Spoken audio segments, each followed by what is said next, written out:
I'm Chris Williams from Cyclone Fanatic, and a proud Iowa State graduate from the class of 2007. No one shows up like Iowa State fans. And Cyclones support Cyclones on and off the field. Your gift can provide scholarships to students, fund groundbreaking research. We could even drum up opportunities for the marching band. Visit MoveWhatMatters.com to learn how you can make an impact today.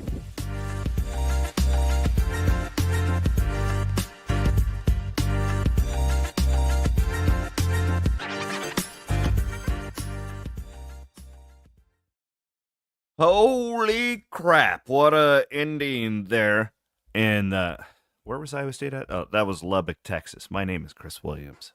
Rob Gray will be joining me here in just a couple of minutes. Iowa State with a dramatic overtime victory, 85-84 in a game they trailed, I believe, by as many as 13 points. We'll have to double check that, but I believe that's what Iowa State got down at one point in the first half.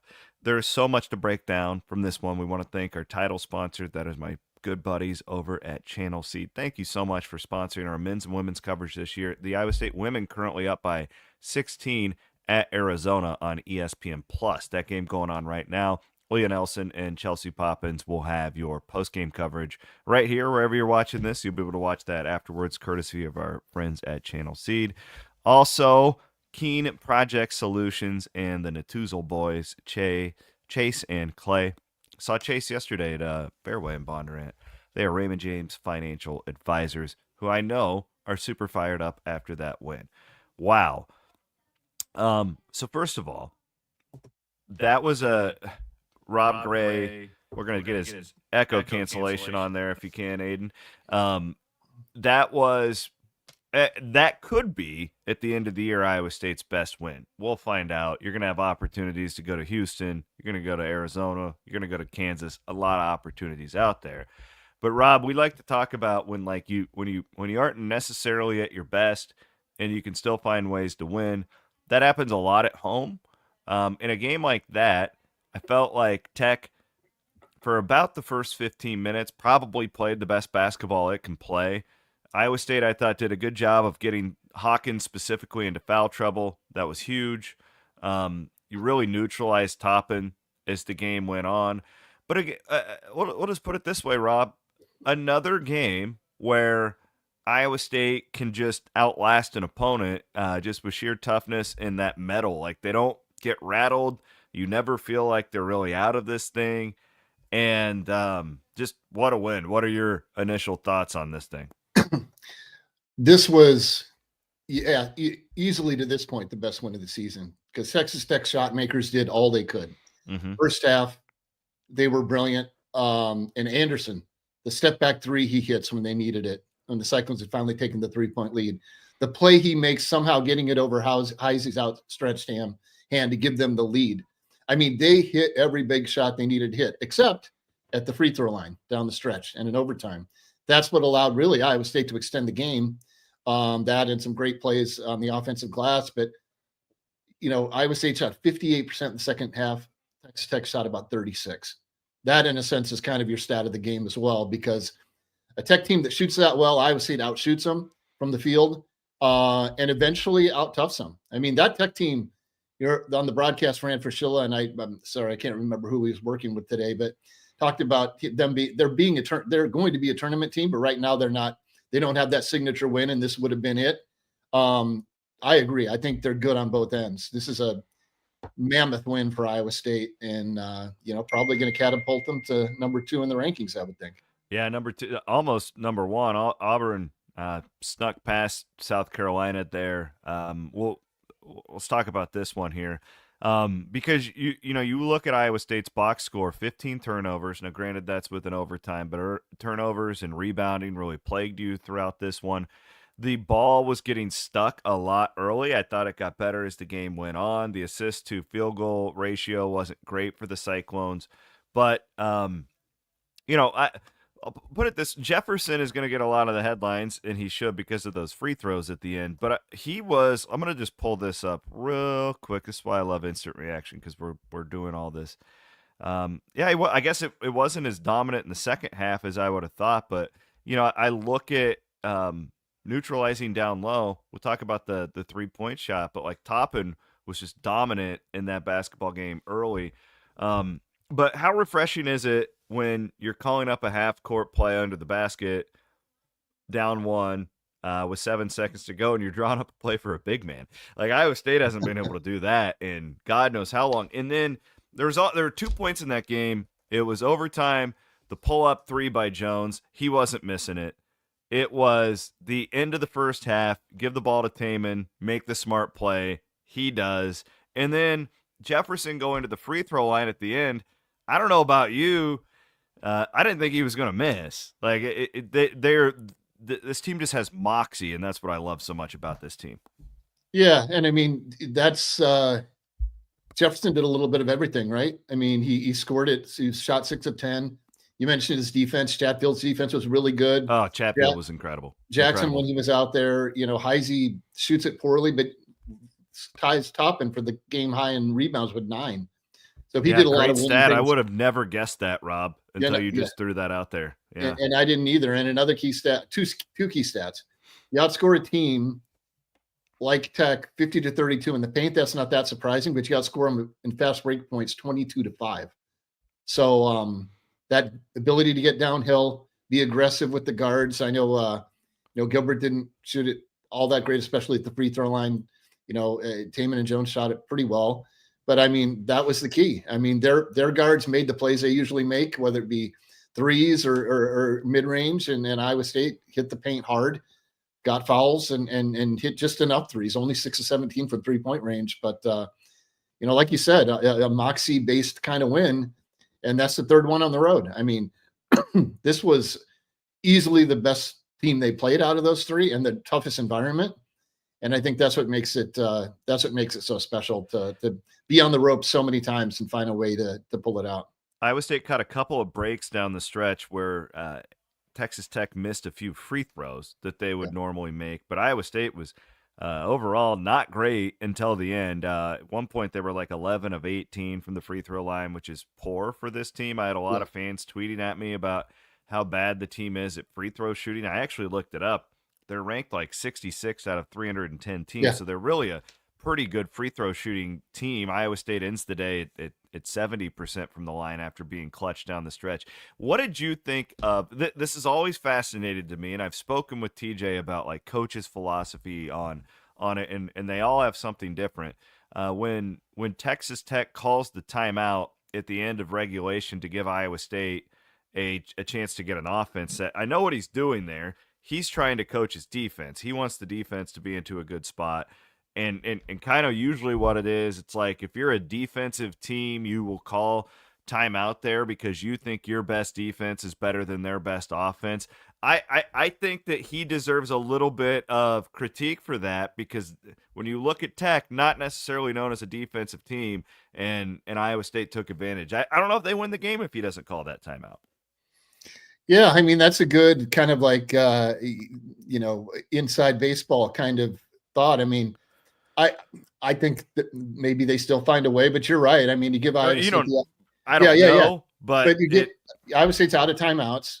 They'd probably love to steady themselves and really draw up a few plays based on reactions and all that. And I mean, I think it's a good point overall. I mean, that you see why Tech does it. I mean, Coach McCaslin wants them to be a defense-driven team, and at times you can see them really guarding.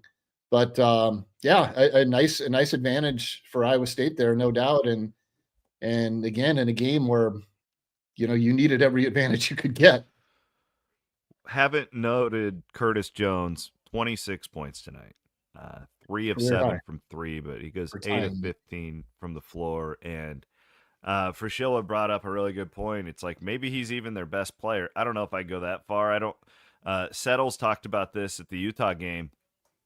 It's interesting with those 3 backcourt guys. Like they're all valuable in their own way. They all complement the other one so well. But Jones is kind of, in my mind, the guy who it's like game on the line. Maybe you try and he's probably the most creative of the three. Now Keyshawn's the best around the basket usually. Taman's usually the smartest of the three. He's going to make the headier play.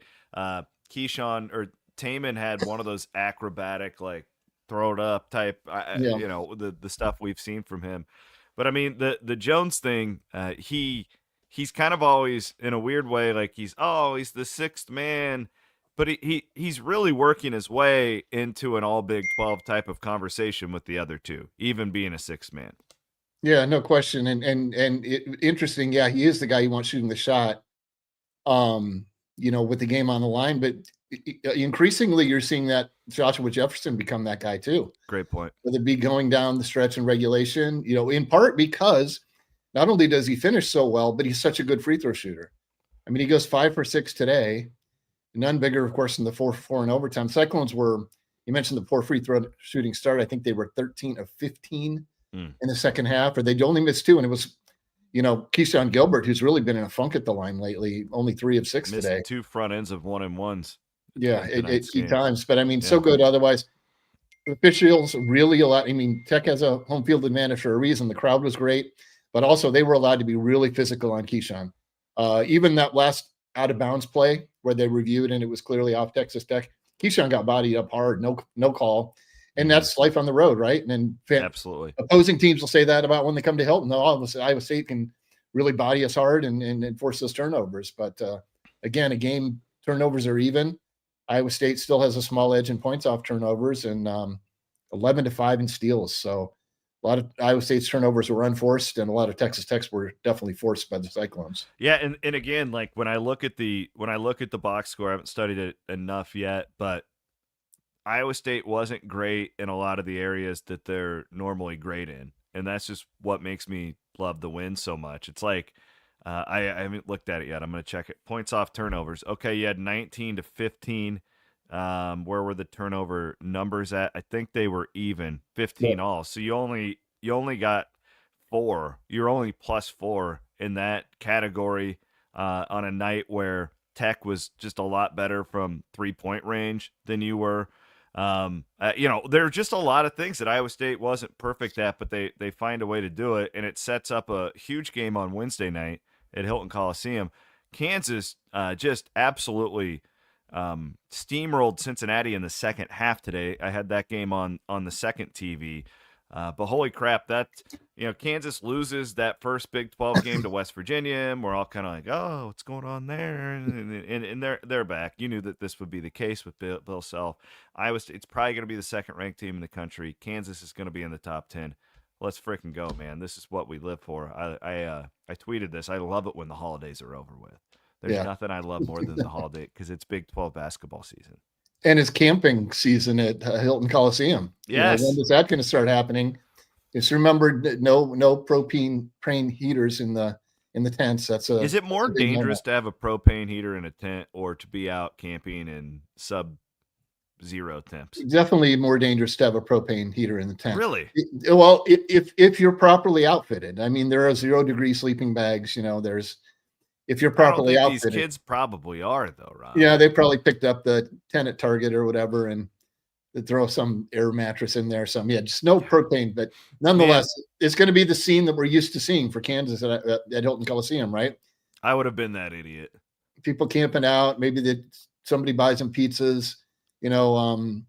Great game night atmosphere. You're going to get, and you're going to get Kansas' best shot. And another thing you mentioned about these games, and Iowa State didn't necessarily excel in the ways. This has been kind of a trend. When Iowa State turns it over a little bit more than usual, like today, I think 5 above the average, or they don't get as much off turnovers, they hold teams to low shooting percentages. I mean, Tech was 42.4, and they came into the game with they were the number 3 effective field goal percentage team per KenPom. So one of the most efficient shooting teams in the country, and you hold them to 42.4 and 36% in the second half. So that's what I think is sort of becoming Iowa State's bread and butter defensively. It's not as many live ball turnovers because teams are somewhat scheming to get those diminished, but they're locked in. And especially when the stakes seem higher, down the stretch of a game, they're getting stops. And we'll see if that trend continues, but it sure seems to be something that's firmly entrenched, to use a phrase, in this team's identity. Well, that was incredible. Just a great win. I want to encourage everybody to. You can see that I've got on my Floor General Lipsy shirt from the Cyclone Fanatic shop right now. These are pretty new. We are also we are in conversations to have a bit of a Chatfield, like our guy Kyle Starcevich, the artist. You're the grizzled veteran. We're just calling Starcevich the artist. My vision is like Chatfield is like polishing the backboard. He's cleaning the glass. You see what I'm saying? Yeah. Working on a new shirt right now, just kind of drumming something up. But I would be remiss if we don't bring him up because I do think, and I hope fans aren't tired of me talking about this kid, but I just think it's so important. And it's weird. Like Jackson only plays 13 minutes, but he has 8 points today for Iowa State. But Chatfield has another 6 rebound game today. How many of those were on the offensive end? I would be interested to see. I don't have that in front of me. But, I mean, 2. 2, okay. How many of those? I mean, how many points did Chatfield contribute to that you don't necessarily see in the box score? And this is also becoming a thing because you've got 3 bigs now, like, and they're all legitimate dudes who do different things well. I don't think they win today if Chatfield's not available off the bench. Yeah, no question. I mean, and again, it was some of the things that don't show up in the stat sheet too. He defends a play at the rim exceptionally well, forces a miss at a key moment. You know, there's still the tap outs, you know, that they didn't always go into Iowa State's hands, but he affects a couple more offensive rebounds and defensive rebounds. And again, from the defense to the, you know, he gives you a little bit, got the alley-oop from Keyshawn fairly early. I mean, he gives you a little bit of everything. And we know Jackson can score and block shots, and we know Jefferson can do everything. So this trio of bigs, I mean, I don't know if you could have hit the jackpot better in the transfer portal than with these guys. And in terms of bang for your buck, so to speak, yeah, it's got to be number one in the country. No question. Well done, Rob. I know you're going to go and get some quotes and post-game. Thank you. Appreciate you, brother. Good to see you, bud. Yeah, we'll see you soon. Rob Gray, Cyclone Fanatic writer for us here as Iowa State with the dramatic road win, 85-84 in overtime at Texas Tech. I keep refreshing the old KenPom here. Okay, there you go. Not much of a change for Iowa State after that one. They still at number 4. 7 on offense, 9 on defense, but that is importantly another quad 1 win if you're already counting those things for NCAA tournament time, the seeding, and all of that good stuff. Just another big day for Iowa State basketball, and that sets you up for Kansas on Wednesday, and then a road trip to Morgantown, which is always a tough place to play a week from today. So the Iowa State women are playing right now. If you're listening to this on the podcast feed, don't worry about it. Leah Nelson and Chelsea Poppins will have your post game coming up probably in a little over an hour. I would think. I believe it's halftime in Arizona. It's just a couple of TV commentators talking on my television right now. So I would assume that that's what's going on up there. Thanks to Rob Gray. Thanks to Aiden Wyatt. Huge road win for the team today in a game that a lot of people, I think I was probably in the camp that probably thought Iowa State was going to lose today. And this is where championship teams are made in a win like that. Iowa State gets it, 85-84. Channel Seed bringing you post game. The ladies will come up next here on the Cyclone Fanatic Podcast Network.